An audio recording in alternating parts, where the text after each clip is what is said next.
பல போராட்டங்களுக்கு இப்படி அனுமதி வாங்கித்தான் நாம் நடத்தி கொண்டிருக்கிறோம். கூட்டணி நிலைப்பாடு என்பது வேறு, மக்களின் பிரச்சனைகளுக்காக சமரசமின்றி போராடுவது என்பது வேறு. வேங்கவேல் பிரச்சனையில் கூட நாம் இதே புதுக்கோட்டையில் 2 நாட்களில் இதுபோல மிக பெரும் திரளை கூட்டி ஒரு மாபெரும் ஆர்ப்பாட்டத்தை நடத்தினோம். அதுவும் டிசம்பர் 31ஆம் தேதி. 26ஆம் தேதி அந்த சம்பவம் நடந்தது என்று கருதுகிறேன். 4-5 நாள் இடைவெளியில் 5000 பேரை திரட்டி ஒரு மாபெரும் ஆர்ப்பாட்டத்தை நடத்தினோம். எல்லோரும் அடுத்த நாள் புத்தாண்டு கொண்டாட்டத்தில் மூழ்கி இருந்தார்கள். விடிந்தால் புத்தாண்டு, இரவு நேரத்தில் புத்தாண்டு கொண்டாடுவார்கள். புத்தாண்டு கொண்டாடுகிற மனநிலையில் இருக்கிற போது போராட்ட களத்தில் நின்ற இயக்கம் விடுதலை சிறுத்தைகள் கட்சி. ஆனால் சில அற்பர்கள் வேங்கவேலுக்கு திருமாவளவன் போனானா என்ற கேள்வியை எழுப்புவார்கள். அந்த ஆர்ப்பாட்டம் போதாது என்று தமிழ்நாடு முழுவதும் பிறகு அனைத்து மாவட்ட தலைநகரங்களிலும் ஆர்ப்பாட்டம் நடத்தினோம். ஆளுங்கட்சி கூட்டணியில் இருந்தாலும் பாதிக்கப்படுகிற மக்களுக்கு எப்போதும் விடுதலை சிறுத்தைகள் கட்சி துணை நிற்கும் என்பதை அந்த நேரத்தில் நாம் உறுதிப்படுத்தினோம். வடகாடு சம்பவம் நடந்ததும் உடனடியாக நான் தோழர்களை தொடர்பு கொண்டு நடந்த விவரங்களை எல்லாம் கேட்டறிந்தேன்.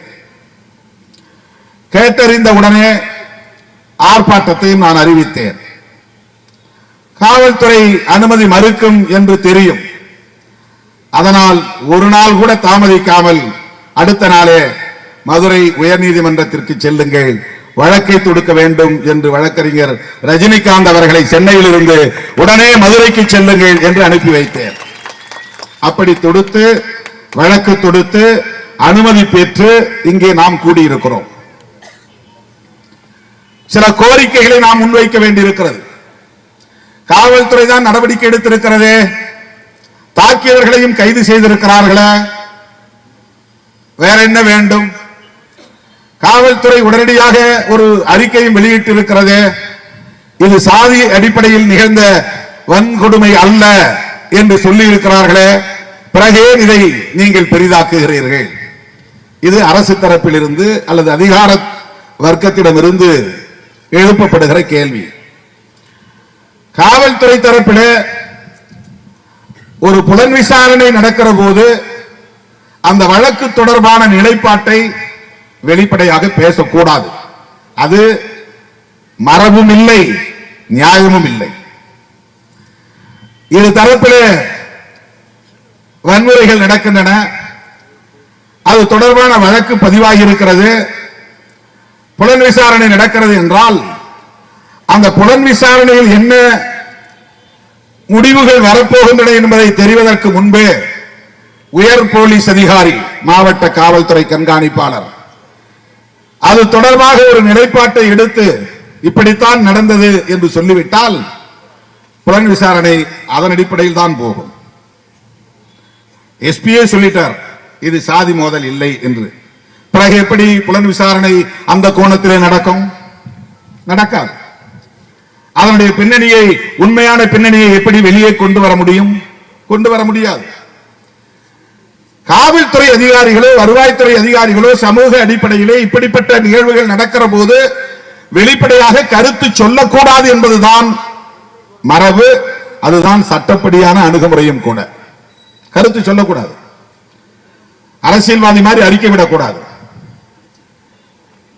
இப்படித்தான் நடந்தது என்று எப்படி முன்கூட்டியே புலன் விசாரணைக்கு முன்பே, விசாரணை செய்வதற்கு முன்பே வெறும் இன்ஃபர்மேஷன்ஸ், தகவல்களை வைத்துக் கொண்டு ஒரு முடிவுக்கு வர முடியும்? அது இன்வெஸ்டிகேஷன் ப்ரொசீஜர் அல்ல. அதனால்தான் அதுக்கு பேர் எஃப்ஐஆர், ஃபர்ஸ்ட் இன்ஃபர்மேஷன் ரிப்போர்ட். அதுக்கு ஆங்கிலத்திலே ஃபர்ஸ்ட் இன்ஃபர்மேஷன் ரிப்போர்ட், முதல் தகவல் அறிக்கை. பாதிக்கப்பட்டவன் ஒரு ஸ்டோரியை சொல்லுவான், எவன் மேல புகார் சொன்னமோ அவன் ஒரு ஸ்டோரியை சொல்லுவான், அவனும் வந்து புகார் கொடுப்பான். அவன் புகார் கொடுக்கிறானோ இல்லையே காவல்துறையை கூப்பிட்டு வாங்கும், வா நீ ஒரு கம்ப்ளைண்ட் கொடு, அப்பதான் நான் பேலன்ஸ் பண்ண முடியும். அவன் பேர்ல 10 பேர் பேர கேஸ் போட முடியும், அப்பதான் லா அண்ட் ஆர்டர் நான் மெயின்டைன் பண்ண முடியும். இது புதுக்கோட்டை போலீஸுக்கு மட்டுமல்ல, தமிழ்நாடு மட்டுமல்ல, இந்தியா முழுவதும் இருக்கிற போலீசின் அணுகுமுறை இது. இவங்களே கூப்பிட்டு கேட்பாங்க, வந்து நீ ஒரு கம்ப்ளைண்ட் கொடுத்துட்டு போயா, அவன் ஒரு ஸ்டோரி சொல்லுவான்.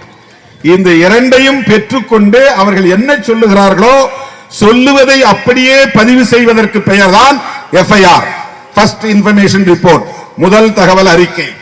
அதுக்கு என்ன அர்த்தம்னா, அவன் சொன்னதை நாங்க அப்படியே பதிவு பண்ணிக்கிட்டோம், அது உண்மையா இல்லையா, அதில் சொல்லப்பட்டபடி நடந்திருக்கிறதா, உண்மையிலேயே இவர்கள் பாதிப்படைந்திருக்கிறார்களா, உண்மையிலேயே இவர் யார் யார் மேலே குற்றம் சுமத்தி இருக்கிறார்களோ அவர்கள் எல்லாம் குற்றவாளிகள் தானா, அந்த இடத்திலே அவர்கள் இருந்தார்களா, வன்முறையில் ஈடுபட்டார்களா என்பதையெல்லாம் புலன் விசாரணையில் தான் தெரியும். அதற்கு அதிகாரி ஒருவர் இருக்கிறார், ஐஓன்னு சொல்லுவாங்க, இன்வெஸ்டிகேஷன் ஆபீசர். புலனாய்வு செய்வதற்கு எஸ்சி மக்கள் புகார் கொடுத்தால் புலனாய்வு செய்வதற்குரிய அதிகாரி யார் என்றால் டிஎஸ்பி ரேங்க்ல தான் பண்ணணும், இன்ஸ்பெக்டர் ரேங்க்ல பண்ணக்கூடாது.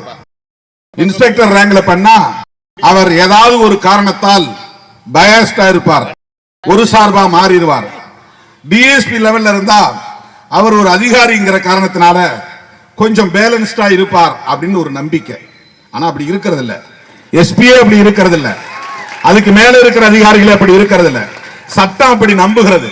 ஒரு டிஎஸ்பி ரேங்க்ல போடுங்க, அவர் அன்பயாஸ்டா இன்வெஸ்டிகேஷன் பண்ணுவார்.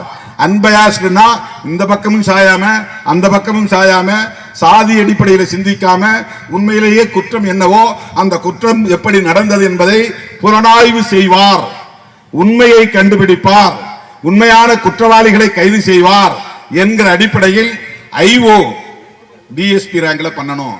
அது வன்கொடுமை தடுப்பு சட்டம் வழங்கியிருக்கிற ஒரு அதிகாரம்.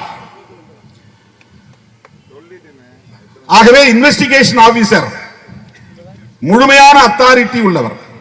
எஸ்பிக்கு அது ஒண்ணுமே கிடையாது. எஸ்பி வெறும் சூப்பர்வைஸ் பண்றதுதான், கண்காணிக்கிற வேலை தான். அதனால்தான் அவர் கண்காணிப்பாளர். சுருக்கமா சொன்னா கண்காணின்னு அர்த்தம். வேலை செய்யற இடங்களை கண்காணி இருப்பாங்கல்ல, கண்காணிப்பாளர் அப்படிங்கிறது சுருக்கம் தான் கண்காணி. அவங்களுக்கு என்ன வேலைன்னா, ஒழுங்கா அட்மினிஸ்ட்ரேஷன் நடந்துட்டு இருக்குதா, போலீஸ் ஸ்டேஷன்ல எல்லா அதிகாரிகளும் ஆஜராகிறாங்களா, அன்னைக்கு இருக்கிற பிரச்சனைகளை போய் அட்ரஸ் பண்றாங்களா, வேற எங்கேயாவது லாண்ட் ஆர்டர் பிரச்சனை வந்தா உடனே இவங்க டைரக்ஷன் கொடுத்து அங்க போய் பார், இங்க போய் பார், அவ்வளவுதான். இன்வெஸ்டிகேஷன் அத்தாரிட்டி அவங்க கிடையாது. ஆனா எஸ்பி சொல்றார், வடகாடு பிரச்சனை சாதி அடிப்படையில் நடந்ததல்ல, இரண்டு தரப்பை சார்ந்த இளைஞர்கள் குடித்துவிட்டு போதையிலே பெட்ரோல் பங்கில் தகராறு செய்து கொண்டார்கள், அதனால் ஒரு தரப்பை இன்னொரு தரப்பு அடித்தது, இரு தரப்பும் மோதிக்கொண்டார்கள். அதில் தெருவுக்குள்ளே வந்த 4 பேரையும் பிடித்து வைத்துக் கொண்டார்கள், உள்ளே போட்டு கட்டி போட்டார்கள். இது உண்மை அல்ல. இப்ப நாங்க எந்த அடிப்படையில் சொல்றோம், நாங்க பாதிக்கப்பட்டவர் தரப்பிலிருந்து கருத்தை கேட்கிறோம். பொதுவாக அவர்கள் தரப்பிலும் சமூக ஊடகங்களில் பதிவு செய்வதை படிக்கிறோம், காவல்துறை சொல்லுவதையும் உள்வாங்கிக் கொள்கிறோம். ஏறத்தாழ 40 ஆண்டு காலம் இந்த களத்தில் இது போன்ற நூற்றுக்கணக்கான பிரச்சனைகளை எதிர்கொண்டிருக்கிறோம். உள்ளே புகுந்து அடித்தது உண்மையா இல்லையா, சம்பவம் நடந்தது. நூற்றுக்கணக்கானவர்கள் ஆதி திராவிடர் சமூகத்தின் தெருவுக்குள்ளே புகுந்து தாக்குதல் நடத்தியது உண்மையா இல்லையா, அதை மறுக்க முடியுமா? வீடு எரிந்தது உண்மையா இல்லையா, அதை மறுக்க முடியுமா? கார்கள் எரிந்தது உண்மையா இல்லையா, அதை மறுக்க முடியுமா?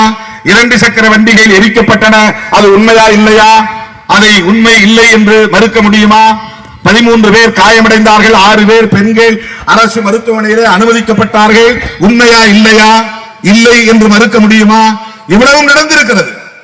இதுபோல இன்னொரு சமூகத்தின் தெருவுக்குள்ளே இவர்கள் புகுந்தார்கள் என்ற சான்று உண்டா? உள்ளே புகுந்து தாக்கினார்கள், காயம் பட்டார்கள், வண்டிகள் எரிக்கப்பட்டன, குடிசைகள் எரிக்கப்பட்டன, சொத்துக்கள் சூறையாடப்பட்டன, சான்றுகள் உண்டா? சொல்ல முடியுமா? ஆக ஒரு தரப்பிலே வன்முறை நடந்திருக்கிறது, தாக்குதல் நடந்திருக்கிறது, பாதிப்பு நடந்திருக்கிறது. காவல்துறை வருவாய்த்துறை அதிகாரிகளின் நடவடிக்கை எப்போதும் விக்டிம் சைடு தான் இருக்கணும். அதுதான் சட்டம் சொல்லுகிறது. விக்டிம்னா பாதிக்கப்பட்டவர்கள் அர்த்தம். விக்டிம் ஆங்கிலத்தில் சொல்றது பாதிக்கப்பட்டவர்கள். பாதிக்கப்பட்டவர்களுக்கு நீதி கிடைக்க வேண்டும், உடனடியாக பாதுகாப்பு கிடைக்க வேண்டும். ஆனால் என்ன சாபக்கேடோ தெரியவில்லை, இந்தியா முழுவதும் காவல்துறை அதிகாரிகளும் வருவாய்த்துறை அதிகாரிகளும் எப்போதுமே தலித்துகளுக்கு எதிராகவே இருக்கிறார்கள். புகார் கொடுத்தால் வழக்கு பதிவு செய்வதில்லை, வழக்கு பதிவு செய்தாலும் அவர்கள் விரும்புகிறபடிதான் வழக்கு பதிவு செய்கிறார்கள். நாம எஃப்ஐஆர்ல கொடுக்கிற மாதிரி பதிவு பண்றதில்லை. எஃப்ஐஆரில் பாதிக்கப்பட்டவர்கள் தருவது போல எழுதுவதில்லை. நீ இப்படிலாம் எழுதாத, நான் எஃப்ஐஆர் போட முடியாது, நான் சொல்ற மாதிரி எழுது. கொடுங்காயம் அடைந்தால் அதற்கு தனி செக்ஷன், தீ வைத்தால் அதற்கு தனி செக்ஷன், சாதி பெயரை சொல்லி இழிவுபடுத்தினால் அதற்கு தனி செக்ஷன், சொத்துக்களை சூறையாடினால் அதற்கு தனி பிரிவு. வன்கொடுமை தடுப்பு சட்டத்தில் வெவ்வேறு செக்ஷன்ஸ் இருக்கிறது. அதுவும் பெண்களை ஹராஸ் தொந்தரவு செய்தால், வன்முறை செய்தால், அவர்களை அவமானப்படுத்தினால் விமன் ஹராஸ்மெண்ட் கேஸ் வேற போடணும். அதுவும் வன்கொடுமை தடுப்பு சட்டத்தில் தனி செக்ஷன் இருக்கிறது. ஆனால் இங்க என்ன வழக்கு போட்டிருக்கிறாங்க, எப்பவுமே இந்த 3-1-10 அவங்க போலீஸ் த்ரூஅவுட் தமிழ்நாடு அல்லது த்ரூஅவுட் இந்தியா, நீ SC/ST ஆக்ட் போட்டியான்னு கேட்டா உடனே 3-1-10, 3 செக்ஷன் 1 கிளாஸ் 10 சப் கிளாஸ், 3வது பிரிவில் 1வது பிரிவு, அடுத்து 10வது உபப்பிரிவு. அது என்ன சொல்லுதுன்னா, இப்ப மாறி போச்சு, BNSல SC/ST இப்ப மாறி இருக்கு. இப்ப சட்டத்துல சில செக்ஷன்ஸ் எல்லாம் மாறி இருக்கு. SC/ST act மாறலையா? அமெண்ட்மெண்ட் ஆக்ட்ல இப்ப 2015ல அமெண்ட்மெண்ட் ஆக்ட் 3(1)R 3(1)S இப்ப முன்ன 3(1)10 இருந்தது, இப்ப 3(1)R அப்படின்னு மாறி இருக்கு. R ABCDEFGH அதுல வர்ற R இல்ல R. அந்த செக்ஷனை மட்டும்தான் காவல்துறை போடுறாங்க. பெண்களை இழிவா பேசுறது தனி செக்ஷன் இருக்கு, போடுறதில்ல. காயம்படுத்தினா கூட சின்ன காயம் பெரிய காயம் இருக்கு, கொடுங்காயம் இருக்கு, கொடுங்காயத்துக்கு தனி பிரிவு இருக்கு. கொடுங்காயம் செக்ஷன் போட்டாதான் அதுக்கு தகுந்த இழப்பீடு வழங்கணும். வன்கொடுமை தடுப்பு சட்டத்தில் ஒரு தலித் பாதிக்கப்பட்டால் அந்த பாதிப்பு என்னென்ன பாதிப்புன்னு கணக்கு பண்ணி மதிப்பீடு செய்து அதன் அடிப்படையில் அவங்களுக்கு காம்பன்சேஷன் தரணும் சட்டம் சொல்லுது.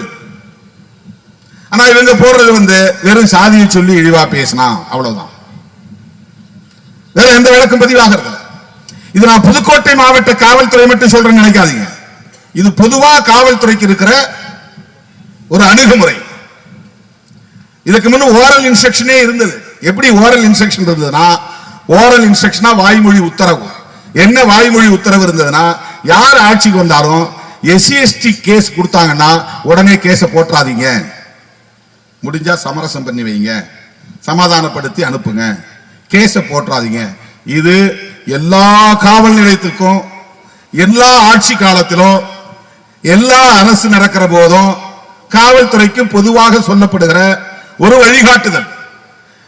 அது கலவரமா மாறிடும், பெரிய பிரச்சனையா மாறிடும், லா அண்ட் ஆர்டர் பிரச்சனையா மாறிடும். அதுக்கு அவங்க சொல்ற காரணம் என்னன்னா, SC எல்லா ஊர்லயும் சிறுபான்மையா இருக்கிறாங்க, SC அல்லாதவர்கள் பெரும்பான்மையா இருக்கிறாங்க. இப்ப வடகாடுல தாழ்த்தப்பட்டவர்கள், அதாவது ஆதி திராவிடர்கள் ஒரு 200 பேர், 200 குடும்பம் தான், 150 அல்லது 200 குடும்பம். பிற சமூகத்தை சார்ந்தவர்கள் 2000 குடும்பம், வாக்காளர்கள் மட்டுமே 6000 வாக்காளர்கள்.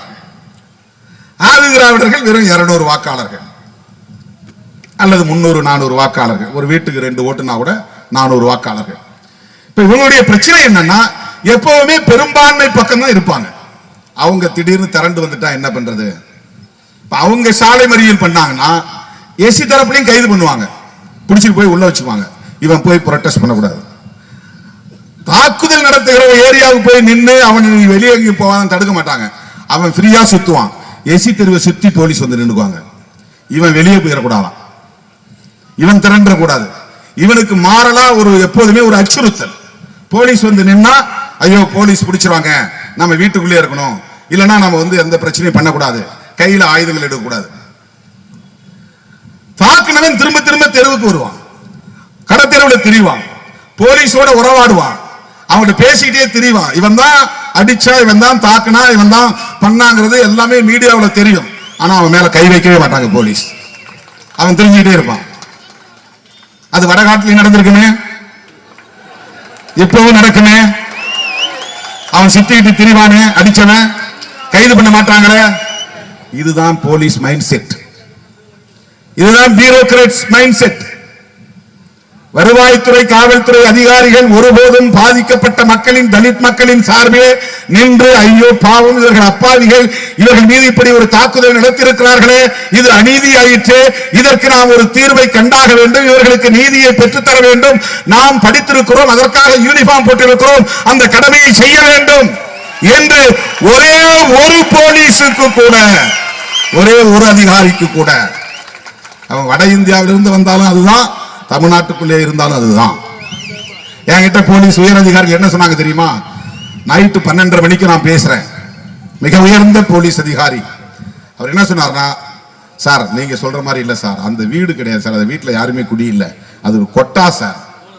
கொட்டகையா இருந்தா கூட அவங்களுடைய உடைமை தானே, அதுல 4 கால் இருக்கு, மேல கூரை இருக்கு, கழி காம்புகள் இருக்கு, அதெல்லாம் எரிச்சா பரவாயில்லையா சார்? அது வீடு இல்ல சார், அது ஒரு கொட்டகை சார்.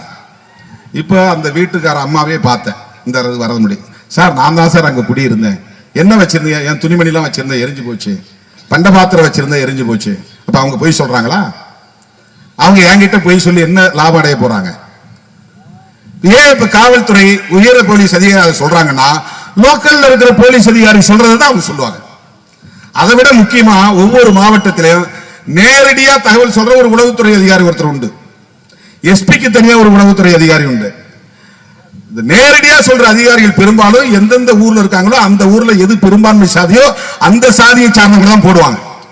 அந்த ஊர்ல எந்த சாதி பெரும்பான்மை சாதியோ அந்த சாதியை சார்ந்த ஒருத்தர் தான் அங்க அதிகாரியா இருப்பார். அவர் ஒரு காலத்திலும் உண்மையை பேச மாட்டார்.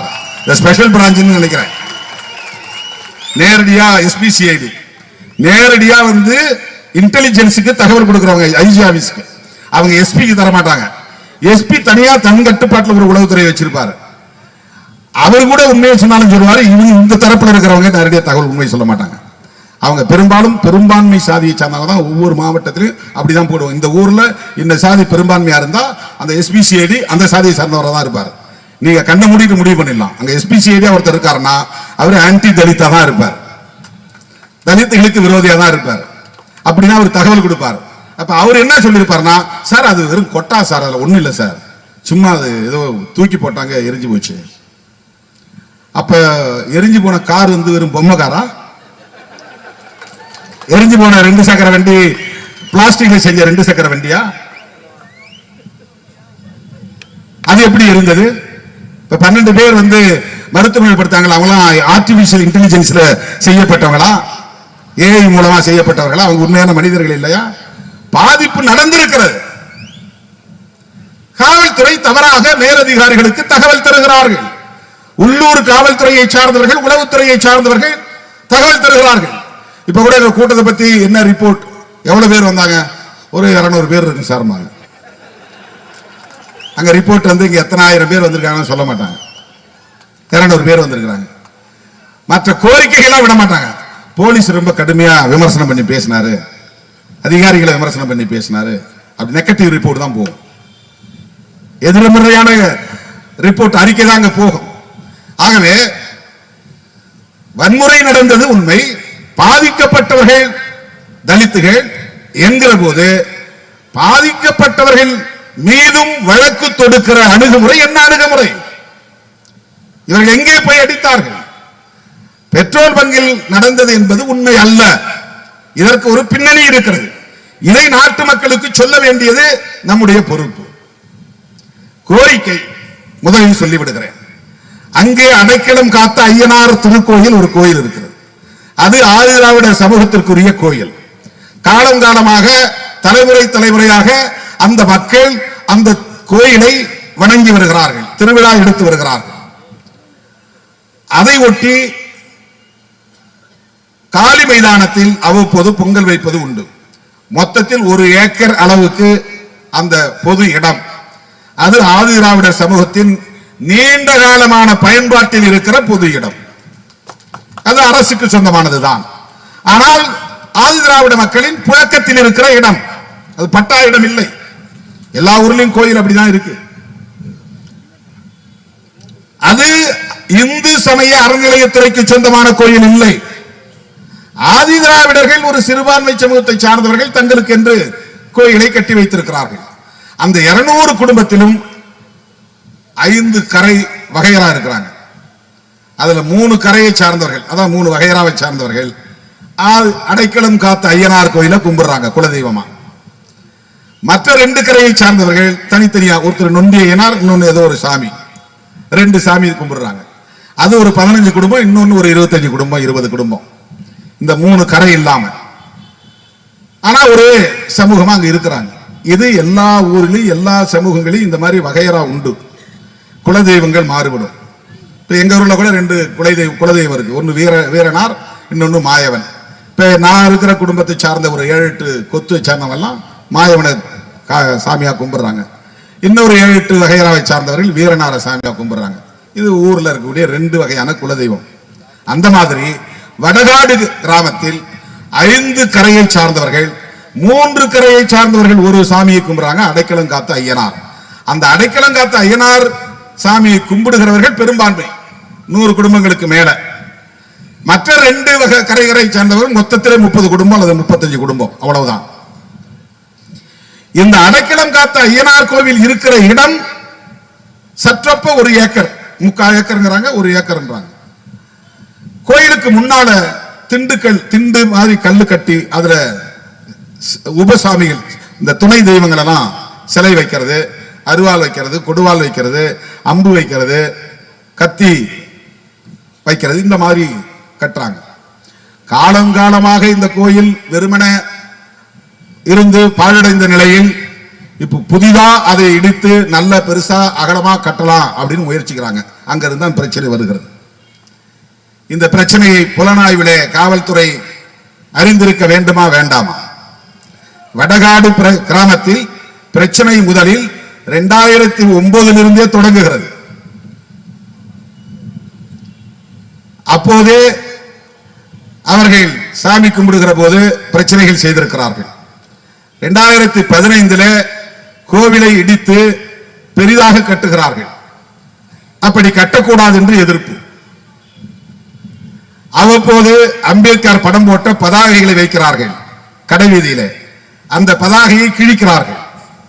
புகார் கொடுத்தால் நடவடிக்கை இல்லை. அதெல்லாம் கண்டுக்க மாட்டாங்க. போலீஸ் கொடுத்தா போயா பார்த்துக்கலாம், அதெல்லாம் ஒன்றும் ஆகாது போ. இந்த மாதிரி பல சம்பவங்கள் நடந்திருக்கிறது.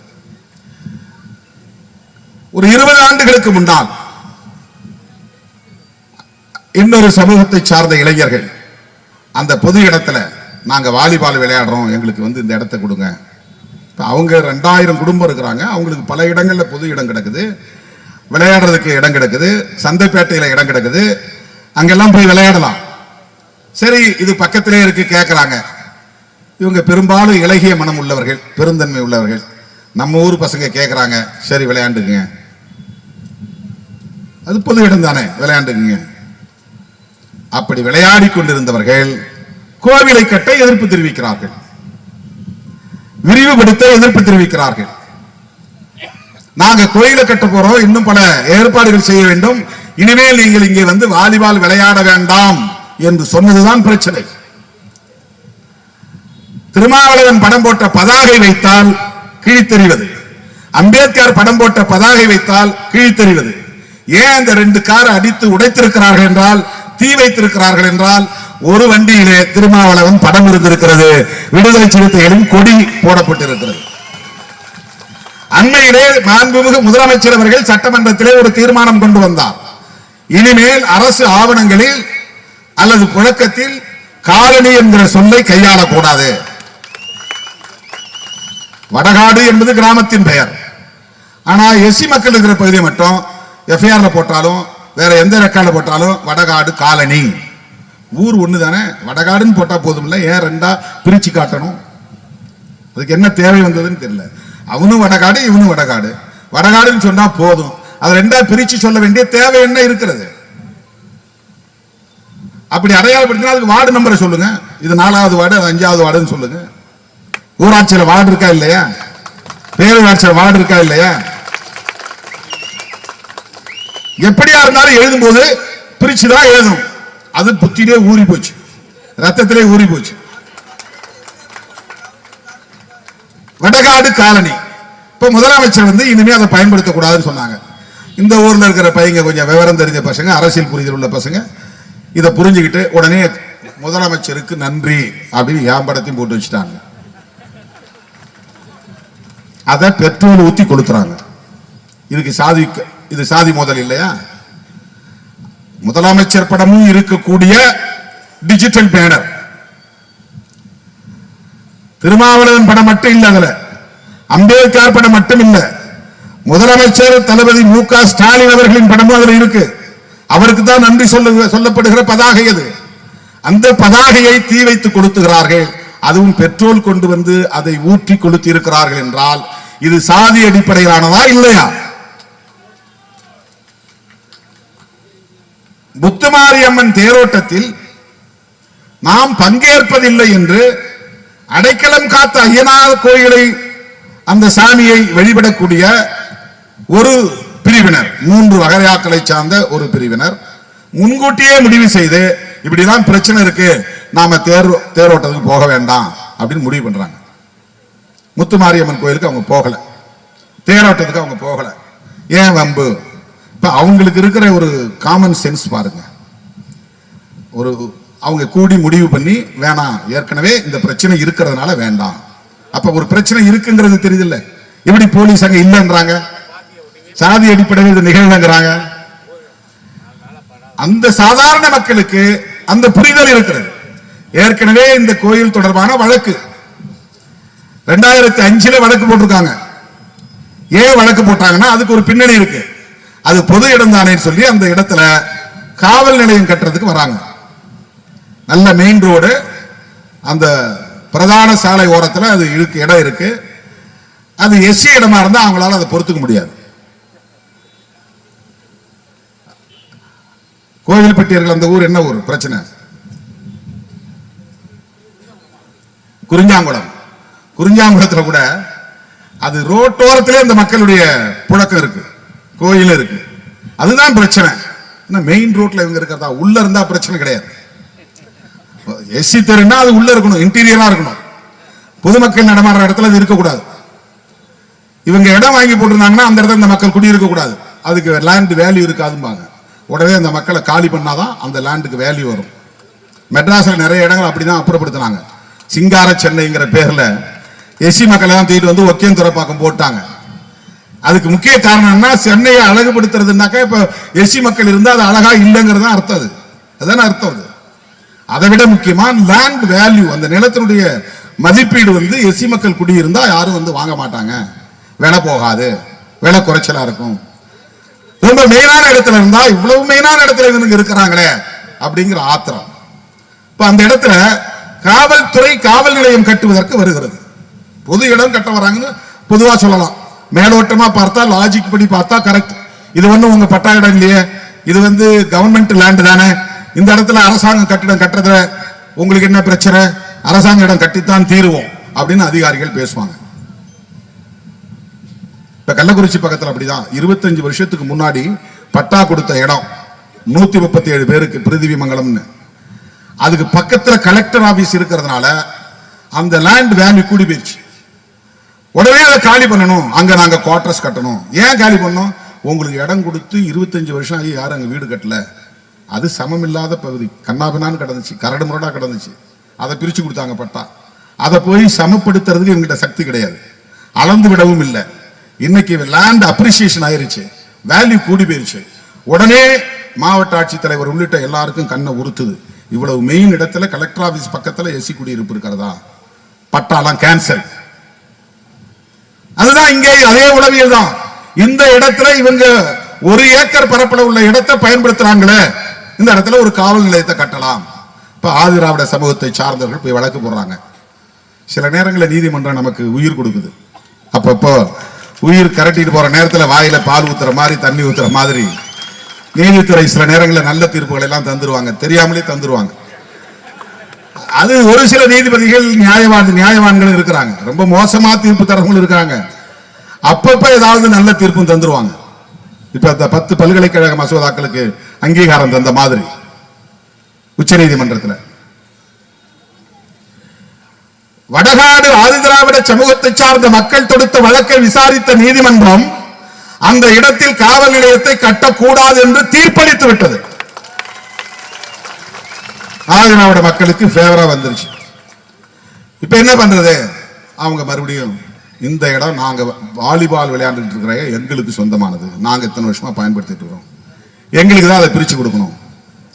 உடனே நீயும் கேஸ் போடு. கேஸ் போட்டு பெண்டிங்ல வச்சிருக்கிறாங்க. அந்த கேஸை நடத்தவே இல்லை. அந்த கேஸை நடத்தவே இல்லை. வாய்தா போட்டு வாய்தா போட்டு வாய்தா போட்டு வாய்தா போட்டு தள்ளிக்கிட்டே போறாங்க. இப்ப காவல்துறை நீயும் விளையாடாத, நீயும் அங்க போகாத, சாமி கும்பிடாத. இது என்ன நீதி? இது எந்த உலகத்து நீதி? இது தலைமுறை தலைமுறையா ஒடுக்கப்பட்ட மக்கள் பயன்படுத்தி வந்த இடத்தை இன்னொருவன் வந்து வேண்டுமென்றே வீம்புக்கு வந்து ஆக்கிரமிப்பு செய்ய நினைக்கிறான்.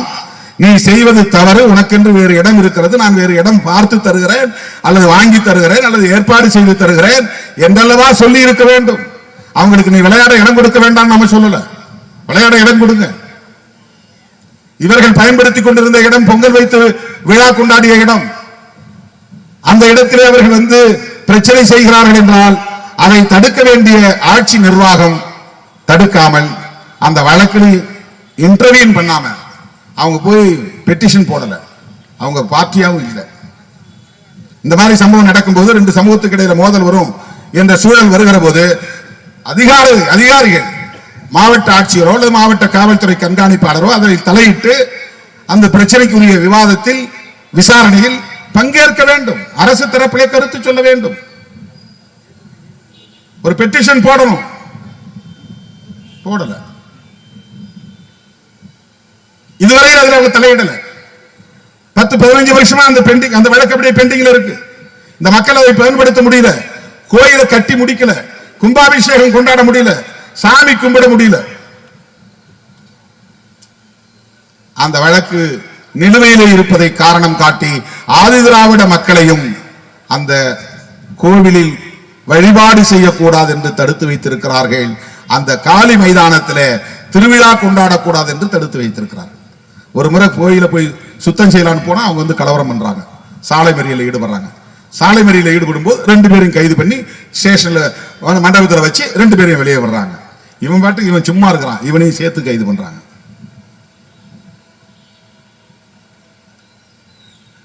திண்டு கட்டி அங்கே சில உப தெய்வங்களை வைப்பதற்கான முயற்சியில் ஈடுபட்ட போது அவர்கள் சாலை மறியலில் ஈடுபடுகிறார்கள். இப்ப இது ஒரு சமூக பதற்றம் உருவாகிறதா இல்லையா? உடனடியாக அரசு தலையிட்டு இரு தரப்பையும் பேசி அவர்களிடையே ஒரு சுமூகமான நல்லிணக்கத்தை ஏற்படுத்தி இருக்க வேண்டுமா வேண்டாமா?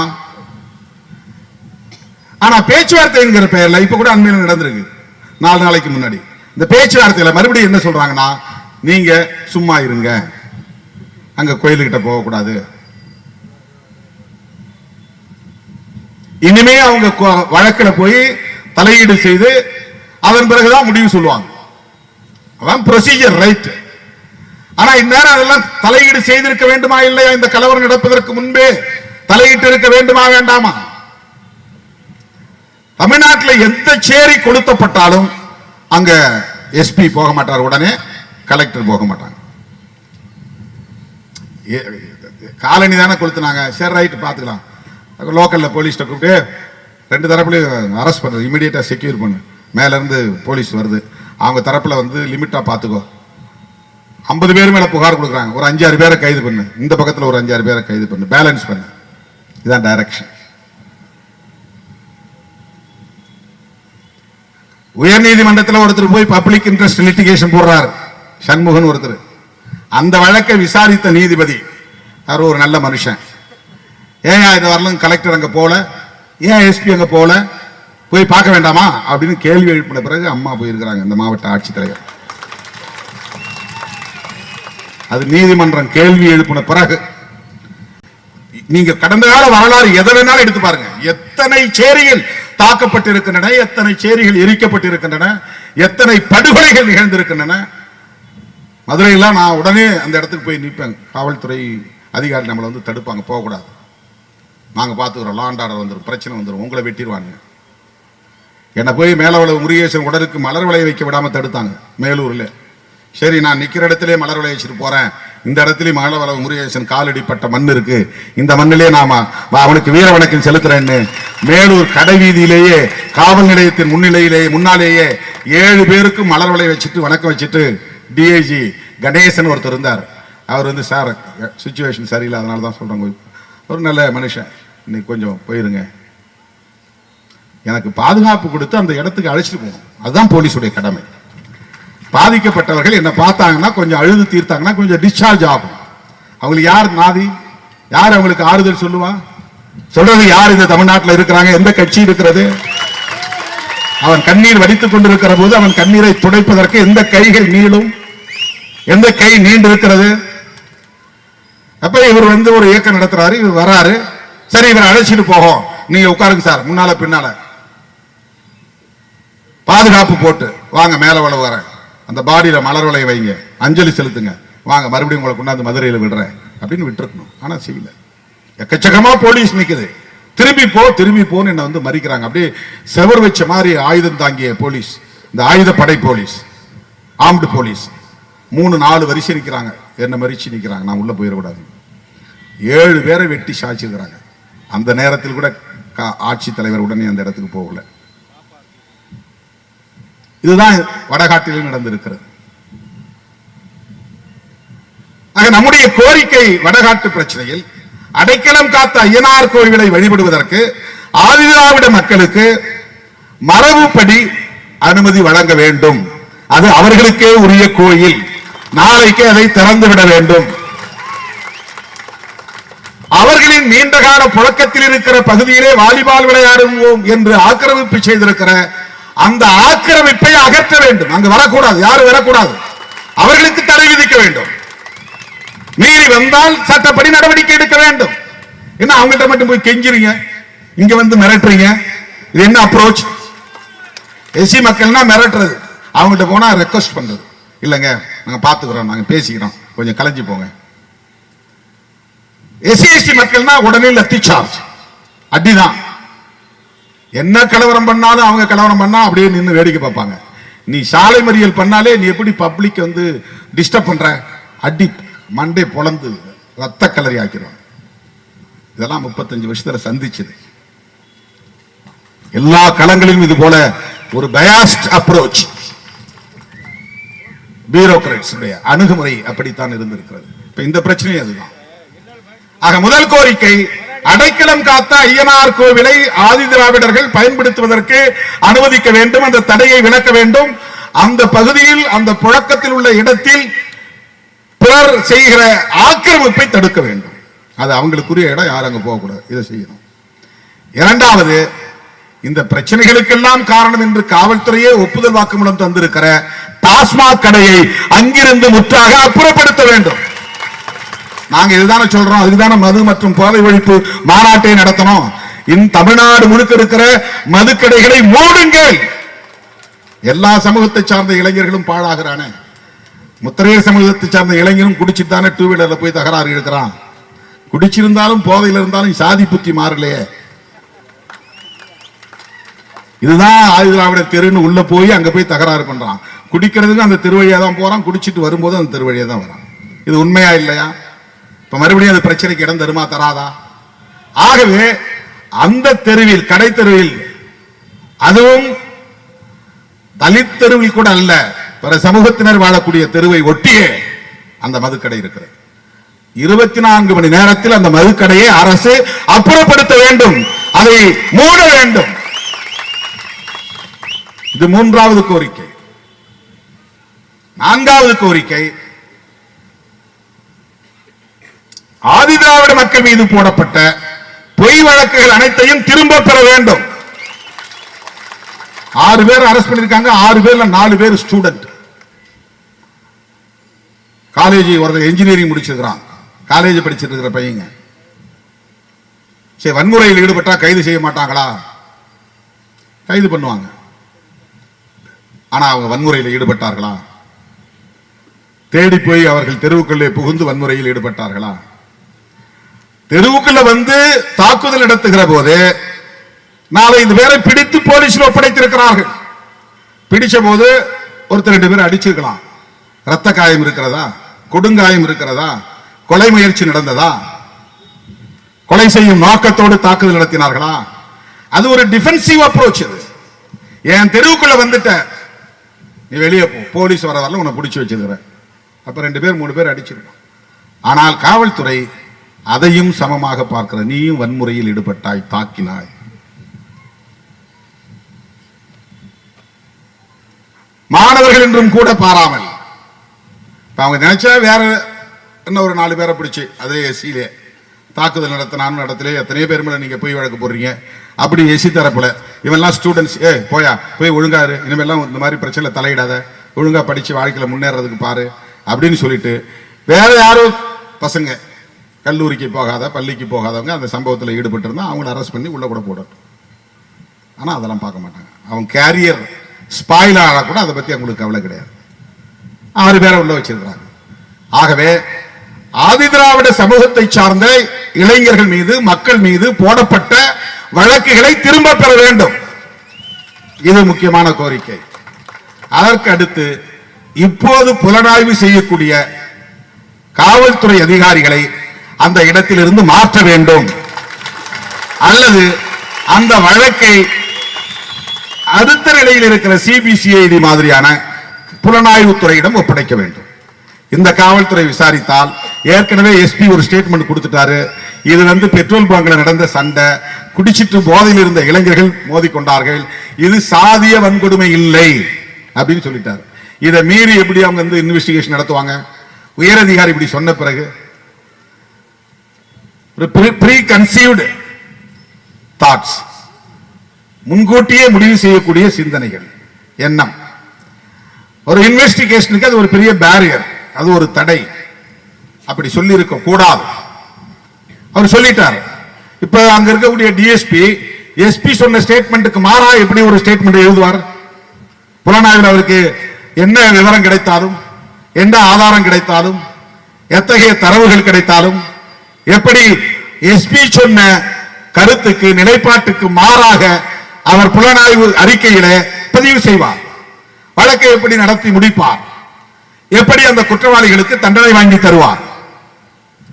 எனவே அந்த வழக்கில் தொடர்புடைய அதிகாரிகள், அது ஆய்வாளராக இருந்தாலும் டிஎஸ்பியாக இருந்தாலும், அவர்களிடம் அந்த விசாரணை போகக்கூடாது, அல்லது அவர்களிடமிருந்து ஒட்டுமொத்தமாக அதை மாற்றி சிபிசிஐ விசாரணைக்கு ஒப்படைக்க வேண்டும் என்பது எமது கோரிக்கை.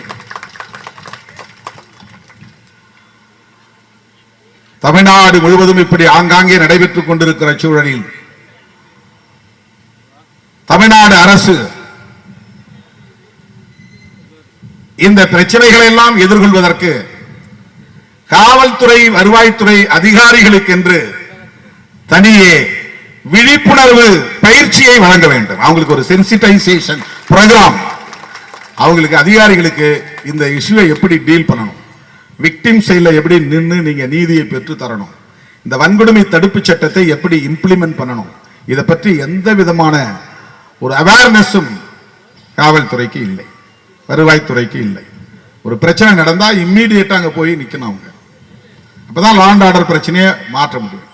வேங்கையல் பிரச்சனைக்கு அப்படிதான் கலெக்டர் போய் அந்த பிரச்சனையை முற்றா டைவர்ட் பண்ணி விட்டாங்க.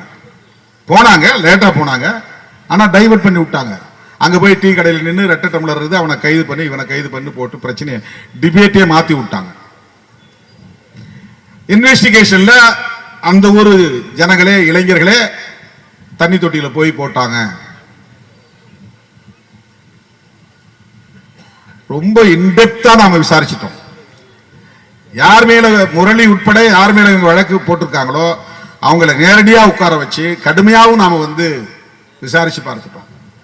எப்படின்னா, நாங்க குடிக்கிற தண்ணியில நாங்களே மலத்தை போடுவோம். இது என்ன உலகத்தில் இல்லாத பெரிய அநீதியா இருக்கிறது, கொடுமையாக இருக்கிறது.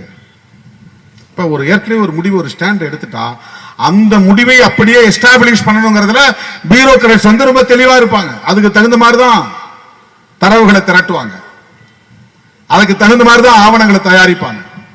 முன்கூட்டியே முடிவு பண்ணிட்டாங்க. இது அண்ணா திமுகவை சார்ந்தவரோ, அதுல பிரச்சனைக்குரியவர் யார் மேல புகார் சொன்னாங்களோ அவர் திமுக கூட கிடையாது, அண்ணா திமுக காரர். ஊராட்சி மன்ற தேர்தல் நடந்த பிரச்சனை, 2 பேருக்கு இடையில ஆதி திராவிடர்கள் 2 தரப்புக்கும் 2 குரூப்பா இருந்து வேலை செய்யறாங்க. ஒருத்தர் ஆதரிக்கிறாங்க, ஒருத்தர் எதிர்க்கிறாங்க. அதுல டேங்க் ஆபரேட்டரை நியமனம் பண்றதுல பிரச்சனை. இதன் அடிப்படையில் தான் அது நடக்குது. என்ன நேரம் விசாரிங்கன்னா எஸ்சி தரப்புலேயே ஆட்களை பிடிச்சு மறுபடியும் லோக்கல் போலீஸ் அப்படிதான் பண்ணாங்க, சிபிசிஐடி அப்படிதான் பண்ணாங்க. தனி அதிகாரிகள் கையில ஒப்படைச்சு அதை விசாரிக்க சொல்ற நிலையில ஒரே ஸ்டைல் தான் இந்த இன்வெஸ்டிகேஷன் ப்ரொசீஜர் அப்படிதான் போச்சு. முதல்ல சொல்லிட்டாங்க இது எஸ்சி தரப்புல தான் போட்டாங்க, அதையே எஸ்டாப்ளிஷ் பண்றாங்க. இப்ப இதுதான் வடகாட்டில் நடக்க போகுது. இப்ப ஊருக்கு வந்து அடிச்சவங்களை யாரும் இவங்க தண்டிக்க போறது கிடையாது, நடக்காது. ஏன்னா எஸ்பி ஸ்டேட்மெண்ட் ஆல்ரெடி டிக்ளேர். இது வந்து சாதி அடிப்படையில் நடந்தது அல்ல. இப்ப இதுக்கு பின்னால் நடந்த அடைக்கலம் காத்த ஐயனார் கோயில் தகராறு என்ன, வாலிபால் விளையாடுறோங்கிற பேர்ல அங்க அடிக்கடி போய் பிரச்சனை பண்ணாங்களே அதனுடைய பின்னணி என்ன, இது தொடர்பாக நீதிமன்றத்தில் தொடுக்கப்பட்ட வழக்கின் விவரம் என்ன, வாலிபால் விளையாடக்கூடிய இளைஞர்கள் இந்த இடம் எங்களுக்கு தான் சொந்தமானது என்று கேட்டு வழக்கு தொடுத்து அந்த வழக்கு இன்னும் நிலுவையில் இருக்கிறது, அதனுடைய பொருள் என்ன, கோயிலை விரிவுபடுத்தி கட்டுவதற்காக முயன்ற ஆதி திராவிடர்களை தடுத்து நிறுத்தி இருக்கிறார்களே அதற்கு என்ன அர்த்தம், தனித்தனியே திண்டு கட்டி அதிலே துணை கடவுள்களை எல்லாம் நிர்மாணிப்பதற்கு முயற்சித்தும் அது தடுக்கப்பட்டு விட்டதே அதற்குரிய பொருள் என்ன, முத்துமாரியம்மன் கோயில் என்பது அரசுக்கு சொந்தமான கோயில், இந்து சமய அறநிலையத்துறைக்கு சொந்தமான கோயில், அதற்கு என்ன பொருள் என்றால் இது அரசுக்கு சொந்தமானது தனியாருக்கு சொந்தமானது இல்லை என்றால் எல்லா தரப்பினரும் கோயிலுக்குள்ளே நுழையலாம், சாமி கும்பிடலாம், தேரோட்டத்தில் பங்கேற்கலாம். அதுல நான் வந்து வடத்தை தொட்டு கொடுக்கிறது ஒரு மரியாதைன்னு எழுதிட்டேன். அதனால மேல போய் புகாரே கொடுத்துருக்காங்க. ஒருவேளை போலீஸை கூட கேட்டு வாங்கியிருக்கலாம். திருமாவளவன் இப்படி ஒரு ஸ்டேட்மெண்ட் காவல்துறையை கண்டிச்சு கொடுத்துருக்கிறாரு, இப்படி ஒரு லூப் ஹோல் இருக்குது, அதான் நீங்களே ஒரு புகார் கொடுங்க, நாங்க திருமாவளவன் மேல கேஸ் போடுறோம் கூட கேட்டு வாங்கியிருக்கலாம். இப்ப கூட கேட்டேன், நாங்க சாமியாடி போவோம் ஒவ்வொரு முறையும் மாரியம்மன் கோயிலுக்கு சாமி கும்பிடுவோம். அவங்க ரொம்ப எச்சரிக்கையா முன்கூட்டியே எங்களுக்கு திருநீர் போட்டு நெத்தியில திருநீர் பூசி இப்படியே போயிருங்க அப்படின்னு எங்களை அனுப்பிச்சு வச்சிருவாங்க. நாங்க கோயிலுக்குள்ள நுழைய மாட்டோம். அது எங்களுக்கு கிடைக்கிற மரியாதைன்னு நினைச்சு நாங்க வந்துருவோம். இந்த முறை என்ன நடந்தது, ஒரு 4 இளைஞர்கள், நேதாஜின்னு ஒரு பையன், 4 பேர், அவனுக்கு என்ன பண்ணிருக்காங்க, குறுக்கு நெடுக்க ஏதோ ஒரு கயிறு சங்கிலி மாதிரி போட்டுக்கிட்டு சாமி ஆடிக்கிட்டே போயிருக்கிறாங்க. அந்த அத்தை மீறிட்டாங்கன்னா இதுக்கு மேல வரக்கூடாதுன்னு அவங்க ஒரு அத்து போட்டு வைக்கிறாங்க இல்லையா, அதை மீறி உள்ள போயிட்டாங்க. உடனே அவனை பிடிச்சி அடிச்சு நீ எந்த வகையரா இருந்தாலும், ஏன்னா அந்த வகையரா வந்து இந்த அடைக்கலம் காத்த ஐயனார் கும்பிடுற வகையரா இல்லை, உள்ள போனவன். மத்த 2 வகையரா இருக்கான் பாருங்க கரை, அதுல 4 பேர் உள்ள போயிருக்கிறான். அப்ப அவன் என்ன நினைச்சு போனான்னா நாம தான் எதிர்க்கலையே அவங்க தானே எதிர்க்கிறாங்க, நம்மளை விட்டுருவாங்க நினைச்சு போயிருக்கிறான். டேய் நீ எந்த கரையா இருந்தாலும் வகையரா இருந்தாலும் சாதியில பறையும் தானே உள்ள நுழையாத அப்படின்னு அடிக்கிறான். அது அவனுக்கு அப்பதான் புரிஞ்சுது, ஓ நாம ஊருக்குள்ளதான் 2ஆ இருக்கிறோம், அவனை பொறுத்தவரை நம்மள ஒன்னாதான் பாக்குறான், ஒரே ஆளாதான் பாக்குறான் அப்படின்ட்டு வாய மூடிட்டு வந்துட்டான். வெளியில வந்த பிறகுதான் 300 பேர் உள்ள பூந்து அடிக்கிறான். உங்களுக்கு கோயிலுக்குள்ள நுழைய அளவுக்கு திமிர் வந்துருச்சா, இதுதான் சொல்லி அடிச்சது. அடிச்சவன் வேணா குடிச்சிருக்கலாம், அடிச்சவன் வேணா டாஸ்மாக் போயிட்டு வந்திருக்கலாம். ஆனா அடிச்சவன் நெங்கல்ல 3 பேர் நாங்க 4 பேர் போனோம், அதுல ஒரு ஆளை பிடிச்சி வச்சுக்கிட்டாங்க காணும், அல்லது 3 ஆளை பிடிச்சி வச்சுக்கிட்டாங்க காணும், நான் ஒரு ஆள் தப்பிச்சு வந்துட்டேன் அப்படின்னு சொல்லும் போது அவன் என்ன சொல்லி அழைச்சான், எஸ்சி பசங்க நம்ம அவளை பிடிச்சி வச்சுக்கிட்டாங்க, அதுக்கு தானே 300 பேர் திரண்டு வந்தாங்க. அப்ப இது சாதி அடிப்படையில் நடந்ததா இல்லையா, இது சாதிய வன்கொடுமையா இல்லையா? எனவே காவல்துறை அதிகாரிகள் இந்த வன்கொடுமை தடுப்பு சட்டத்தை முறையாக நடைமுறைப்படுத்துவதற்கும் பாதிக்கப்பட்ட மக்களின் பக்கம் நின்று புலனாய்வு விசாரணையை முறையாக நடத்துவதற்கும் அவர்களுக்கு ஒரு விழிப்புணர்வு பயிற்சி என்பது தேவைப்படுகிறது, சென்சிடைசேஷன் புரோகிராம் என்பது தேவைப்படுகிறது. மாண்புமிகு முதல்வருக்கு இதை நாங்கள் ஒரு வேண்டுகோளாக இந்த மாபெரும் ஆர்ப்பாட்டத்தின் ஊடாக நாங்கள் முன்வைக்க விரும்புகிறோம். அங்க இருக்கக்கூடிய 6000 வாக்காளர்களும் தலித்துகளுக்கு எதிரி அல்ல, அங்க இருக்கக்கூடிய 2000 குடும்பத்தை சார்ந்த முத்திரையர்களும் தலித்துகளை எதிர்க்கக்கூடியவர்கள் அல்ல. 4 பேர் 5 பேர் சாதி அடிப்படையில் இயங்கக்கூடியவர்கள், ஏதாவது ஒரு சாதி சங்கத்தில் இருப்பான், இல்லைன்னா ஏதாவது ஒரு கட்சியில் இருப்பான். இவர்கள் பண்ணுகிற பிரச்சனை தான் நாங்க ஒட்டுமொத்த முத்திரையர் சமூகமே தலித்துகளுக்கு எதிரி என்று சொல்லுவதற்காக வரவில்லை. ஆனால் பெரும்பான்மையை பயன்படுத்தி தலித்துகளை ஆதி திராவிடர்களை அடக்கி ஒடுக்க வேண்டும் என்று முயற்சிக்கிற ஈடுபடுகிற வன்முறையை தூண்டுகிற வன்முறையில் ஈடுபடுகிற அந்த குறிப்பிட்ட சிலர் யார்? அவர்களை மட்டும் அடையாளம் கண்டு அவர்கள் மீது உரிய நடவடிக்கையை, சட்டப்பூர்வமான நடவடிக்கையை எடுங்கள். சமூக நல்லிணக்கம் தான் சிறுத்தைகளின் வேட்கை. சாதி அடிப்படையில் மோதிக்கொள்ளக் கூடாது. சமூக நல்லிணக்கமே தேவை. இந்த சமூகத்தில் இருக்கிற எத்தனையோ தோழர்கள் விடுதலை சிறுத்தைகள் கட்சியிலே இருக்கிறார்கள். சில சமூக இயக்க தலைவர்கள் நம்மோடு நட்பில் தான் இருக்கிறார்கள், நண்பர்களாகத்தான் இருக்கிறார்கள். சில அரசியல் புரிதல் உள்ளவர்கள் இவ்வளவு காலம் இந்த பகுதியிலே இப்படி எல்லாம் எதுவும் நடந்ததில்லை, இனி நடக்கவும் கூடாது, நீங்கள் எல்லாம் சமூக நல்லிணக்கத்திற்கு துணையாய் இருங்கள் என்று தொலைபேசியிலே பேசுகிறார்கள். விடுதலை சிறுத்தைகளை பொறுத்தவரையில் ஒட்டுமொத்த சமூகமே தலித்துகளுக்கு எதிராக இருக்கிறது என்று நாங்கள் சொல்லவில்லை. எந்த சமூகமாக இருந்தாலும் அதில் வன்முறையில் ஈடுபடக்கூடியவர்கள், அரசியல் ஆதாயத்திற்காக செயல்படக்கூடியவர்கள் சிலர் இருக்கிறார்கள். வட மாவட்டங்களில் வன்னியர் சமூகம்னா ஒட்டுமொத்த வன்னியர் சமூகமும் ஆதி திராவிடர்களை தாக்குவதில்லை.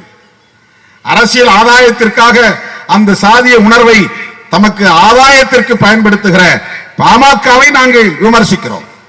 அதனால்தான் அது இடம்பெறுகிற கட்சி கூட்டணியில் நாங்கள் இடம்பெற மாட்டோம் என்று சொல்லுகிறோம். பாமகவை எதிர்ப்பதால் வன்னியர்களை எதிர்ப்பதாக பொருள் ஆகாது. பாமகவை விமர்சிப்பதால் ஒட்டுமொத்த வன்னியர்களையும் நாங்கள் விமர்சிப்பதாக பொருளாகாது. வன்னியர் சமூகத்திற்கு பாடுபடவும் விடுதலை சிறுத்தைகள் களத்தில் நிற்கிறோம், கைகோர்த்து நிற்கிறோம்.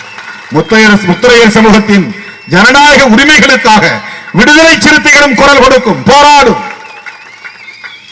ஓபிசியில தானே வராங்க. ஓபிசியினுடைய கோரிக்கைகளுக்காக எத்தனை இடங்களிலே விடுதலை சிறுத்தைகள் போராடி இருக்கிறோம்.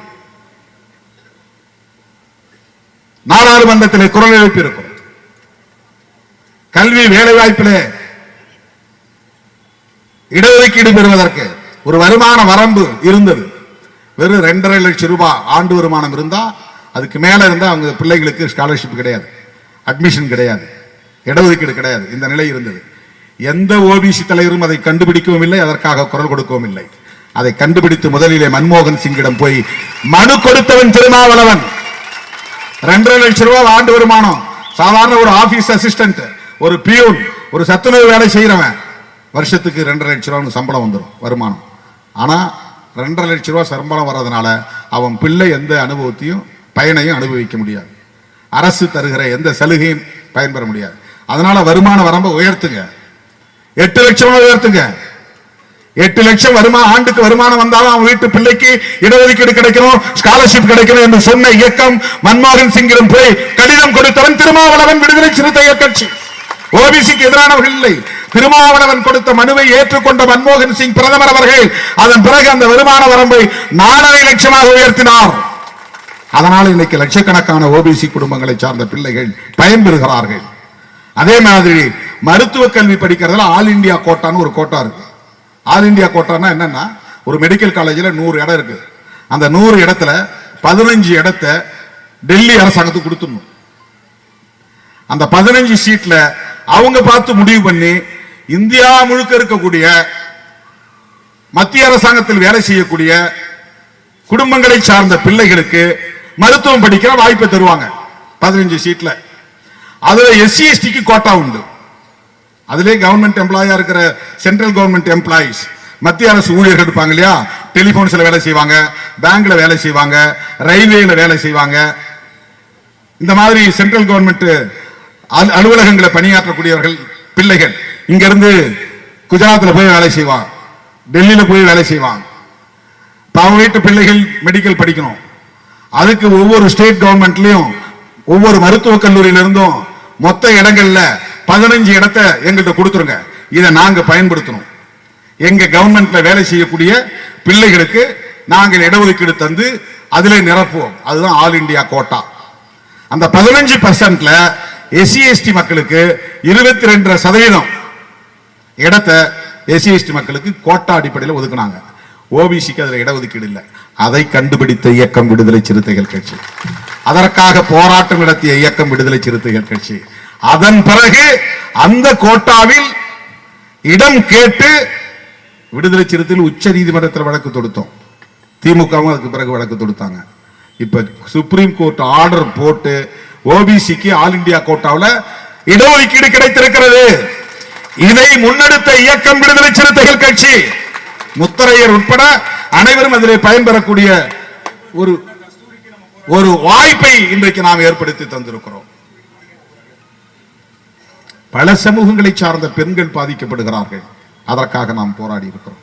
ஒரு நாளும் விடுதலை சிறுத்தைகள் கட்சி தலித் அல்லாத பிற சமூகங்களை எதிரியாக பார்த்ததில்லை, எதிராக நிறுத்தியதில்லை.